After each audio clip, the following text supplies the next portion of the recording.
எனக்கு அன்பான தெய்வ பிள்ளைகளே, உன்னுடைய வாழ்க்கையில உன்னை முழுவதுமா ஆண்டவருக்கென்று அர்ப்பணிக்காமல் இருக்கிறாயா?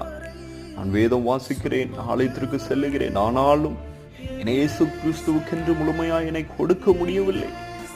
ஐயோ, என்னுடைய கடந்த கால பாவ வாழ்க்கை என்னை தடுத்து நிறுத்துகிறது என்று யோசிக்கலாம். வேதத்தில் இப்படி ஒரு பெண்மணி இருந்தார். அவருடைய கையிலிருந்து வெளியேற பெற்ற தைலத்தை தனக்கென்று தன்னுடைய ஜீவத்திற்கென்று வைத்திருந்த அந்த தைலத்தை ஆண்டவருடைய பாதத்தில் உடைத்து ஊற்றினார். தனக்கென்று எதுவும் வைக்காமல், தன்னுடைய ஜீவிதத்துக்கென்று எதுவும் வைக்காமல் ஊற்றினார். ஆண்டவர் அந்த மகளை ஆசீர்வதித்து அவருடைய வாழ்க்கை நன்மைகளை கூட்டி கொடுத்தார்.